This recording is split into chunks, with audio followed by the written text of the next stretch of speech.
It's all about creating a community and a family, if you will, of people that know, like, and trust you, but Mhm. follow you and value what you offer out there in social media and elsewhere. They kind of hang on your every word, or they like to interact with you, or they want to just learn from you. And so it's so much less about sales as it is about just interacting and being part of their lives.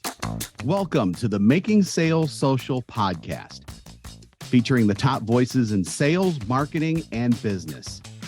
Join Bryn Tillman and me, Bob Woods, as we each bring you the best tips and strategies our guests are teaching their clients, so you can leverage them for your own virtual and social selling. Enjoy the show.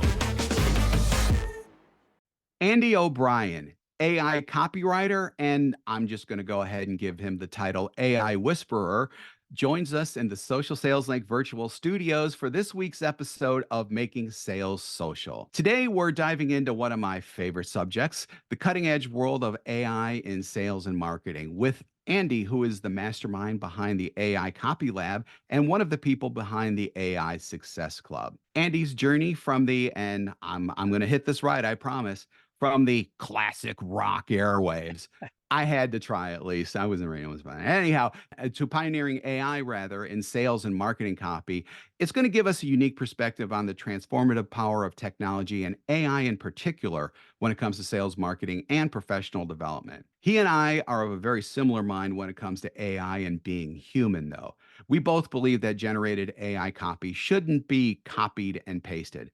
Rather, it needs to have a real and authentic human touch to it. Otherwise, it sounds like, AI. And the people consuming your content will likely know that your copy is AI generated as well, which is not a good look for you. In fact, he and I are so similar. I'm actually a part of both of his clubs and have already benefited immensely from being a part of both. So join us as we explore the intersection of AI in sales and social selling and the human touch needed to craft messages that resonate. With that, welcome to Making Sales Social, Andy. Hey, thanks, Bob. Thanks for having me on. Great introduction. I love Oh, that. thank you. I try. I really try.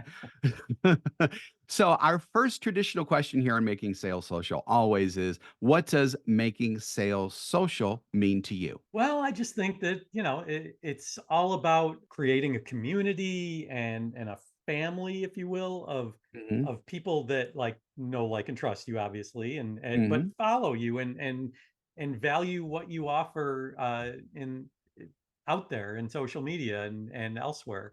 So they kind of hang on your every word, or they like to interact with you, or they want to just learn from you. And so it's so much less about sales as it is about just interacting and being part of their lives in an ongoing way, so that they trust who you are, they value your expertise, and they feel like they want to just keep learning from you ongoing. Like, fortunately, I've been thankful that I've been able to create that kind of community, and you have too. And so a lot of people are still trying to do that for themselves. So Yeah. you just got to keep at it. But yeah, that's kind of how I look at it. I think the sales will follow Yeah.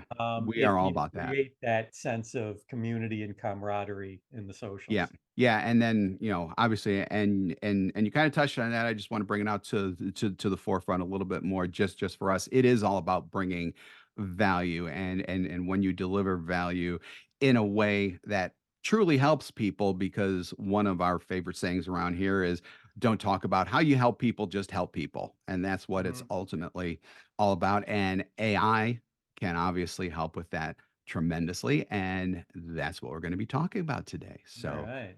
let's keep rolling on here. So, um, besides having a passion for making AI human, Andy and I also have similar backgrounds. Andy was in radio back in the day, as I mentioned. I was in radio in college and also heavily involved in television news just out of college and actually during college too. And I can't tell you how many ways those experiences have benefited me with AI, ways I could have never imagined back then, because I mean, that was like the mid 80s and we just had the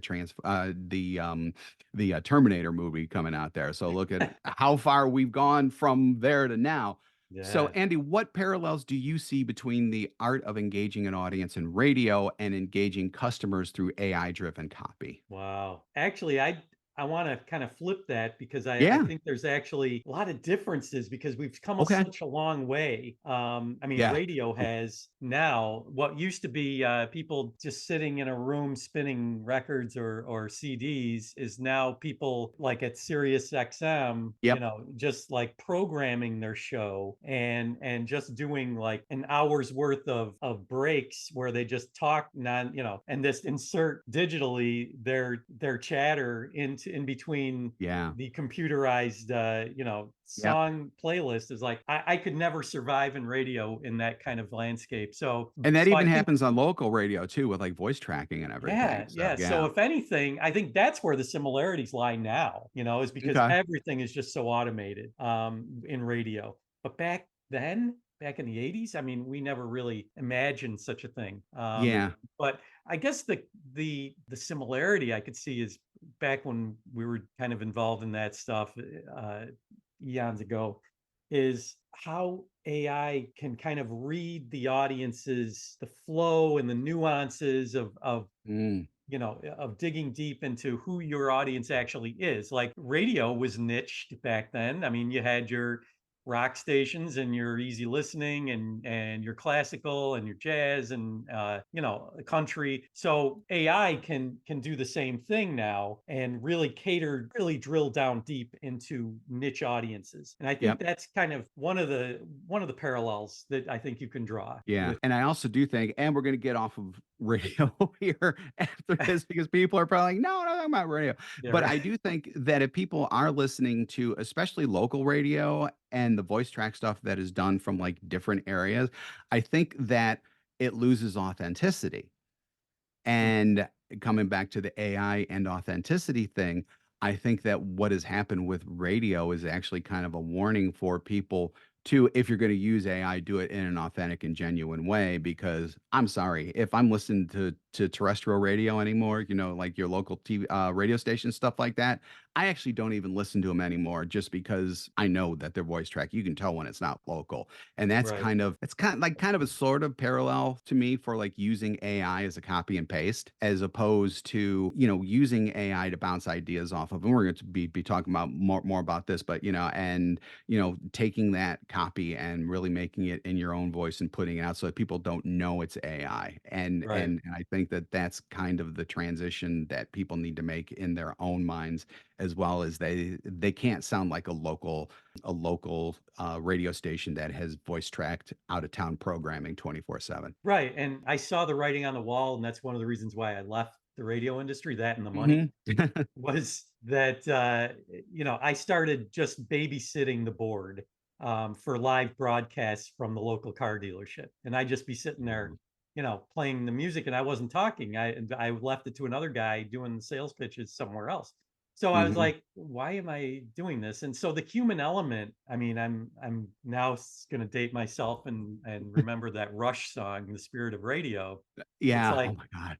the human element Mhm. disappeared over time. And so Yep. we have to be careful in the AI world to make sure that doesn't happen. So that's why I've been focusing so much on humanizing web copy, for example, and Mhm. content. Like whatever AI gives you, you can't just throw that onto your website or in your socials or whatever. You have to give it your own human spin. And I brought this up in our classes before, but if nothing else, read your copy out loud. Hmm. If it sounds like AI, everybody else is going to think it's AI. That's when you Yeah. really need to start putting your voice in there. So speaking of voice and especially connecting with the audience. So with your extensive experience in copywriting for, you know, personal and professional development sectors, how do you ensure that the AI generated content retains that human touch and genuinely connects with the audience? So it doesn't sound like AI and people get ticked off and leave because they know that they're reading AI. Yeah, there's a lot of things you gotta do, and I actually have a whole course on it. Yeah, So, I'm well aware. Yeah. uh, but, I mean, for the sake of this show, I think, I can touch on a few things. I developed what's called the HEART method, and, it's an acronym. It's hear, empathize, adjust, revisit and trust the process. I Yeah. can't believe I remembered all that. I I I would have that on a sticky note on my monitor if that were me, just so I made sure I remembered it all. Oh, that would have been embarrassing if I mean, it's my method. That would have been terrible if I couldn't think of the words. So here is just listen to your target audience and what are they saying to you every day, whether it's in social media or in emails or in their feedback or in your analytics. Just listen to what they're telling you. Because if you listen, they will tell you what you need to do to cater to what their needs are. Empathize takes that hearing a step further and actually attaches the emotions to it. Like, what are they going through? Spend a walk a mile in their shoes, spend a day in the life of them, and what the 24-hour period would be. What are they Mhm. feeling? What are they sensing? What are their desires? What are their passions? What are their pain points? What are their struggles? All of those things, though, that's where empathy comes in, and that's where you can humanize all that in what AI gives you, because AI can only do so much there with empathy. That's one of Yeah. its that's the kryptonite for AI, is it Hmm. really struggles with showing empathy. I mean, how That's can it? interesting. It's a Yeah, human yeah, no, emotion. you're right. I never thought of that before, but you are on target with that, sir. Absolutely. Yeah, so I mean that's one of the really important parts of the humanization process. And then adjust, you can tinker with the AI stuff and then even give it back to AI and say, "Okay, try revising it again Mhm. with this iteration." And then it'll give you its results and then you're going to revisit that. So that's the R. And then the trust the process really just means keep trying. Be Yeah. patient, be Yep. resilient, hang in there, because there's been so many times when I've worked with like ChatGPT and my own stuff, and I go through so many iterations and so many revisions, like a dozens, even it seems like pages and pages, and finally it would be wow, an epiphany would happen, and it would give me something that I could really work with. So Yeah. if you trust the process, it will come through for you. So don't give up. Don't just be like, oh, AI is not for me. This is terrible. So Right. yeah, just hang in there. And so that's the Yeah. heart method, and that's Yep. one of those are the elements that I try to instill in my students, to really lend that humanity to their copy. Because when they do that in this AI saturated marketing world we're in now, your humanity is going to stand apart. Your human copy will rise above all the AI copy, because pretty much everything, all the emails, websites, everything I see now is AI. I can see it. Yeah. I Yep. spot it a mile away. And Yep. so when I see human written copy, my ears perk up and I'm like, okay, I'm going to pay attention to this person. I'm going to see what they actually have to say because I can tell this is human. Yeah, it's really interesting that you say that because, just at Social Sales Link right now, one of the things that we're really talking about is video, and obviously AI can help with AI with your videos as well. But what I'm going to talk about here in particular is actually sending video as messages, and this is only just going to hook back into human and humanity part because when you send a message on LinkedIn via video, you're looking at the person one on one. I mean, you can't get any more personal than that. And because, until AI comes out and it could absolutely mimic human beings, and that day may come sooner rather than later. I don't know. But for now, at least, when it comes to that, that person knows that it's you. And you may stumble or whatever. Don't feel like you have to edit it. Just send a message, and you will stand. Just like with AI versus human copy, you will stand out so much with that. So I just wanted to draw like a parallel more than anything else, just to show that humanity, I think, is what's really going to be needed going forward, because otherwise you're going to get lost just in an absolute sea of AI, and everybody's going to be able to see that it's AI too. Well, if I can talk about radio one more time, Yeah, no, is please. when you talked about video being one on one, this is how I always envisioned myself when I was sitting as a DJ. Because I mean, even though I was talking to like 30,000 people in the audience, the only Hmm. way I could come to terms with it is if I was saying I'm talking to one person. Yep. All right, this is one person on the end of this mic, and on the other side, listening in their bedroom or living room or car or whatever. And so, same with video. It's one person, even though you may have thousands of subscribers or whatever. You're just talking to that one person who is looking at you, and that's how you can really lend humanity to it, right? It's like, wow, this one person I'm speaking to is my ideal client, Yeah. or is someone my avatar or whatever. Right. They get me and I get them, and there's this like digital connection out there. It's really cool how that works. And that's why my YouTube channel, which if I can just give that a shameless plug, like my AI copy lab, that's what I love about that, because it's just me talking to that one person, and I'm revising, I'm humanizing copy on there, and it's great. It's a lot of fun doing that. Very cool. Yeah, yeah, very neat. Very neat. Could not agree with that more. And one of the nice things about AI is that at least when you're starting out, so let's say you're going into a completely different market and you don't necessarily know who that exact person in your audience is, if you're going from like one sector to another sector or something like that, you can at least use AI to build all that for you ahead of time. But then as you're starting to talk to people, you can obviously make adjustments and things like that. But with AI, at least you can go in knowing more than someone who just kind of picks up a phone book and goes, "Oh, I think I'll call, dry cleaners today," without Right. knowing anything about dry cleaners. You can go Mhm. into AI and get their pain points, get what they need, what they want, and all that stuff. And then, like I said, adjust as you go along, but you're coming in at a much higher point at that point because you used AI. Yeah, one I'd say yes to all of that. And the one thing I've noticed, probably the biggest advantage of AI, is the time savings. The Yes. fact that what used to take you hours or even days to put together, whether it's a book or an ebook, or trying to come up with a sales page or whatever, ChatGPT can do it in an instant. Even though there's going to be tweaks and humanization you need to do, just getting the boilerplate out there, the things that, the blank page syndrome is Yeah. gone now.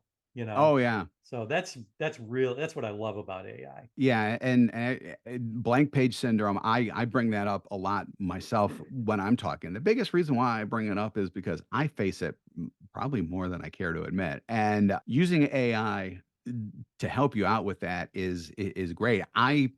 The analogy that I bring is that I'm like the executive producer in a writer's room in Hollywood. And the writer's room has all kinds of people with all kinds of different ideas that you're bouncing off of. You're the executive producer, so you're the person who ultimately decides what goes out and things like that. But with having a writer's room of people, they're bouncing ideas. Sometimes you know them. Sometimes AI, in this case, the people in the writers' room will come up with things that you haven't even thought of, which Mhm. I think is just absolutely fascinating. And that's happened to me several times. And I'm like, oh my God, I never even considered that. And so that's where the creativity I think comes in that you can get with AI. And that actually leads into my next question because there is a common belief that AI stifles creativity. Based on your experience, how can AI be used as a tool to enhance rather than hinder? And maybe my example is probably a decent way to answer that. But when it comes to the creative processes and developing sales strategies and related content, I don't think AI stifles creativity at all. It can enhance it. What do you think? Well, I think it depends on what you tell it to do, Oh, and yeah, how far that's along your idea is. So yeah, if you just have a just one little idea that maybe you came up with in the middle of the night, and you're not sure how to flesh it out, ChatGPT is great for that. I'm always going to talk about ChatGPT as opposed to Bard or Grok yeah, or sure, or Claude or whatever, because that's where I live. Okay, yeah, I live in the ChatGPT ecosystem all day yeah, long. So if you hear me saying that, so one I've come up with, or ChatGPT has helped me come up with so many different ideas. Like the other day, 2 days ago, I was driving in my car on like a 45-minute drive. About 20 minutes in, I got the idea for a new part of the AI Success Club, and a new thing we could do in under that umbrella. hmm And so I got my phone out and I said to Siri, hmm to take a note, so I wouldn't forget it, because I have a habit of doing, forgetting ideas, Yeah, I hear So, you. um, so it did that, and it took the note. And when I got home, I went right to ChatGPT and I said, I have this idea and I need you to help me brainstorm. Brainstorm is a key word there. It likes that word. So if you tell it to brainstorm with you, just an inkling of an idea that you have, it will help you break that down and give you all kinds of really creative ideas for that. So brainstorm is a good word to start with. So really, ChatGPT can be your creative partner. It's not going to come up with ideas for you, but if you have the beginnings of an idea, then it will bring those out. It'll give you branches of that idea that you never even considered, and then it'll give you, as it gives you lists of those results, you can say, okay, I like number three, expand on that. Hmm. And then it'll give you sub ideas of that idea. So it can go on infinitely with that kind of thing, and you can just go crazy with that kind of stuff. Then when you come up with like your ideal concept for a product or service, or even a business, you can put that in there, have it like draw out a business plan. Then you could tell it to poke holes in it. Like, okay, this looks great, because ChatGPT tends to be a yes man. So if Yes. if you say something like, "Is this really plausible?" It'll be like, "Oh yeah, this is a Oh great yeah. idea." So It's after all, like I your came drunk up with friend it. at a How could it? bar. Yeah. But if you say, okay, give me a SWOT analysis on this idea. I did that yesterday on that idea that I had. And it does, the strengths, weaknesses, opportunities, threats for a certain idea that it came up with. And then you have the makings of a really solid business plan, or at least something a lot farther than you did when you at least had that little idea that before AI would have just laid dormant, probably. It Right. never would have seen the light of day. But now with AI, all these different ideas are floating around. You need a butterfly net to catch them all. And it's Yep. just so cool that what used to be ideas that would just come and go out of your brain now can be businesses and revenue streams and products and services and offerings and ways to help people. And it's, as you can tell, I'm a little excited about AI. So Yeah, yeah, yeah, definitely. And that I think that this is a good time to bring in one of your concepts that I use and I've been successful with it and I've been tinkering with it to see what I can do with it, but it's the concept of super prompts. So mm, prompting is everything when it comes to ChatGPT. You have to build the right kind of prompts or else it's going to be a garbage in, garbage out type of situation. And we've talked about that a little bit. Andy, tell me more about super prompts, the philosophy behind them. And it's kind of difficult in an audio only format to really kind of get into how you use them. But, if you can give an example, that'd be great. assuming your listeners know what a prompt is, basically the instructions to tell ChatGPT what you want it to do. Like, Hmm. write me a 5-part email series. Boom. All right. And it should be about this. Okay. So that's a prompt. A super prompt would be, I want you to write a 5-part email series. And here's my target audience. And you describe your target audience. And then you say in the same prompt, also, I want you to write in this language style. Also, I would like you to promote in email one, just tease the next email coming.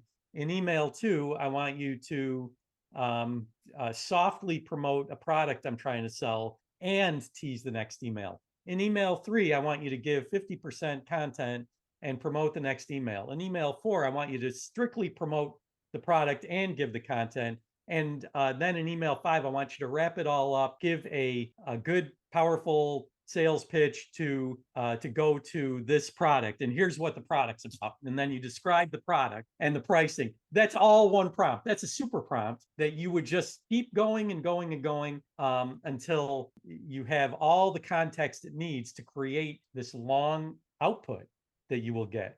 And I Hmm. found that a super prompt is actually works really well. It saves you Yeah. time. Yep. Imagine a prompt saving you a couple hours. A super prompt would save you uh, twice that. it's a little more work on the front end, but it saves you a lot of redos on the back end. And I'm using emails as just an example.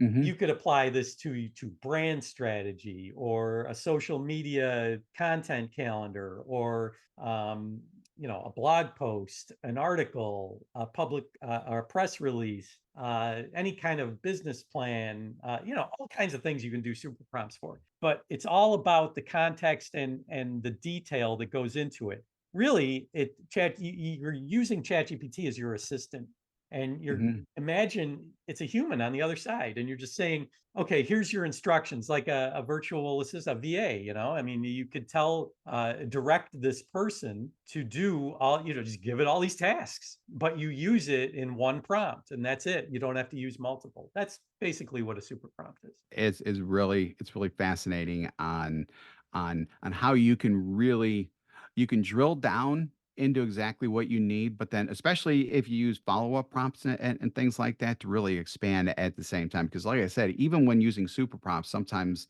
ChatGPT comes up with something and I'm like, that's really interesting. I never really thought about that. So I mean, it can narrow focus and then you can actually bring focus back out a little bit as well, especially if it's not coming up with exactly what you need either. And that's one of the reasons Andy referred to, trust the process back in the back back with his heart strategy. So Mhm. yeah, I think all that's great. Yeah, and it's all a work in progress, right? I mean, it's only been out for a year, AI. Yeah. So November of 2022 it came out. Yeah. I mean, AI was around long before that, but this kind of mainstream AI that we're in. Yeah, Um, mainstream that anyone could use, basically. I right. mean, it's just like the internet. I mean, the internet has actually been around for a long time, but, normal people like you and I haven't been able to use it until like 90, like mid-90s or something like that. Yeah, And look and where that happened.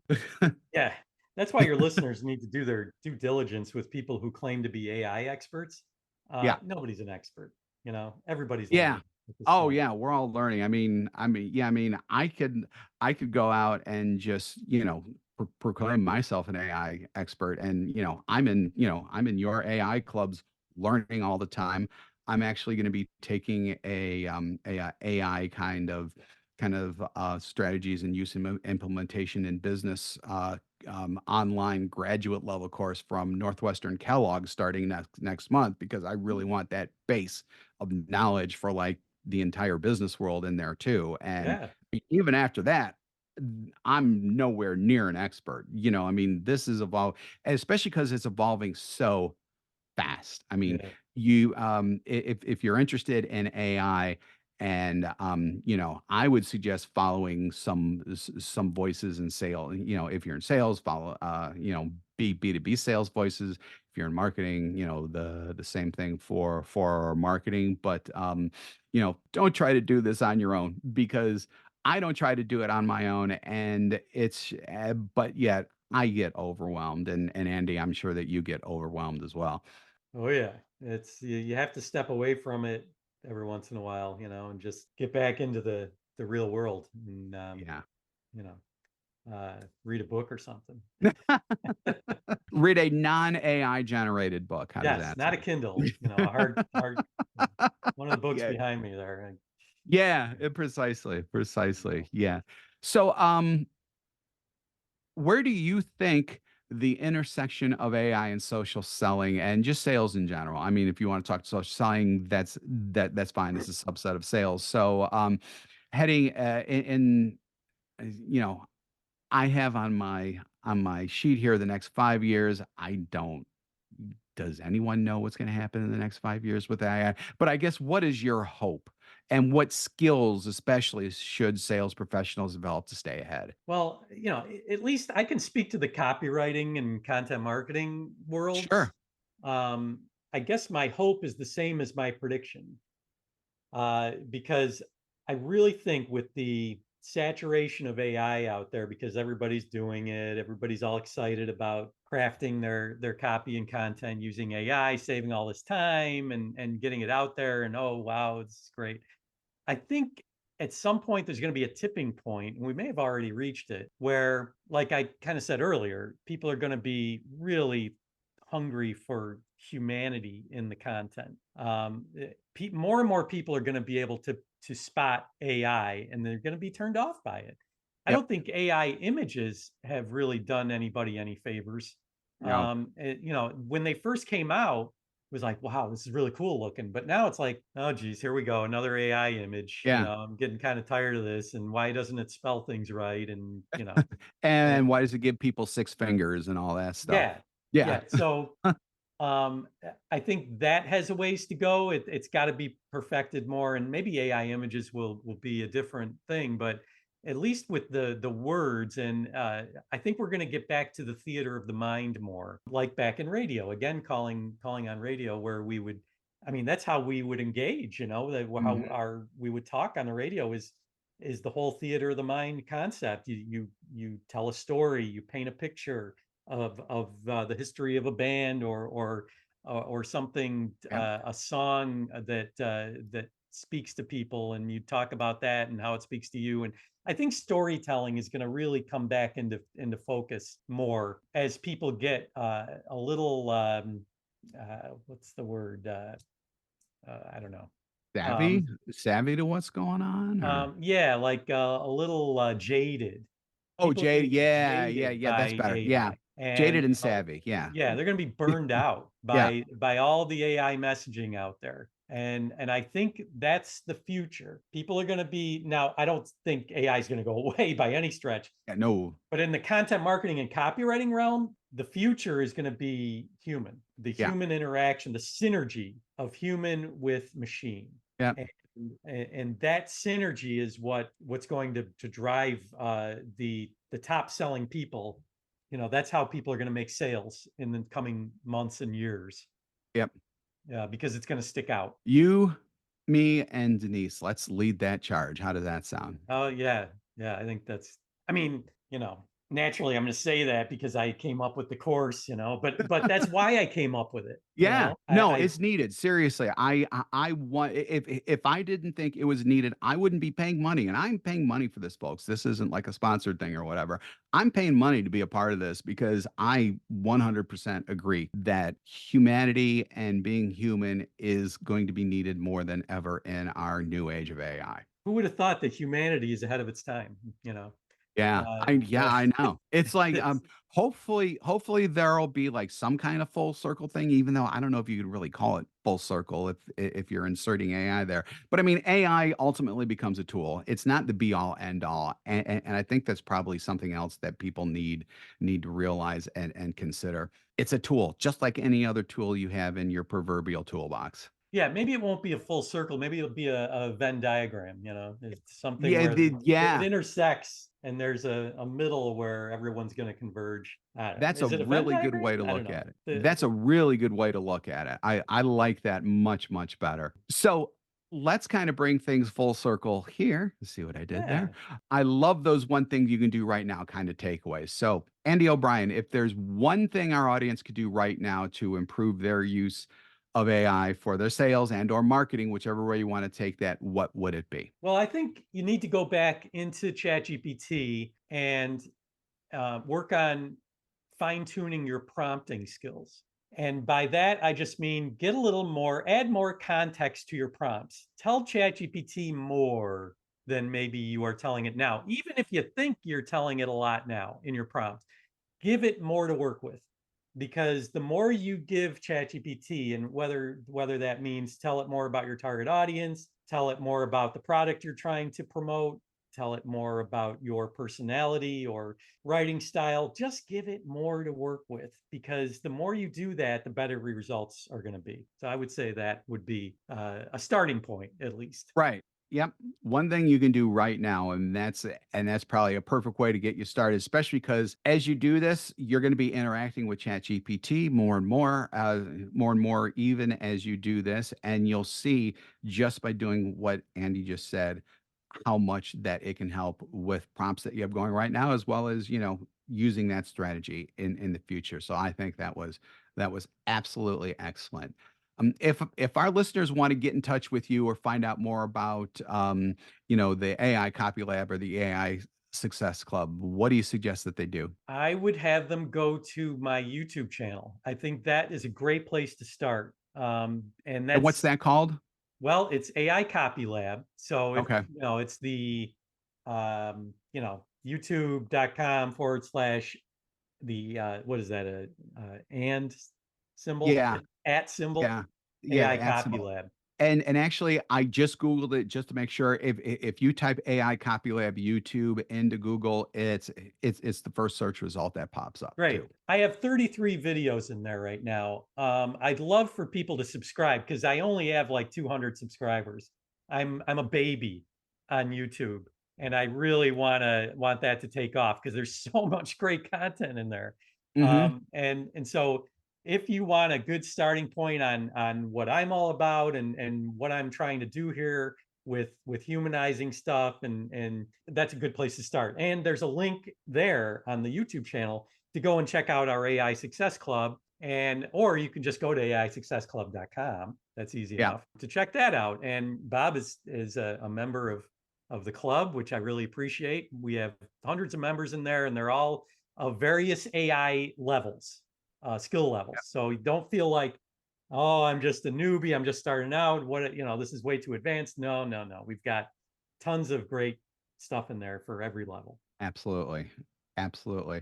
And we're also going to have links to that in the show notes as well, assuming that the podcast platform you're on can support stuff like that. I think most do now anyhow. Oh So, yeah, yeah. And also my AI to human copywriting system, which you yeah. also were nice enough to join and Yep. to get into. So that'll show people my heart method and things like that. Yep. So Yeah. it's another We'll thing. have all of that in there. So, Yeah, thank you. yes.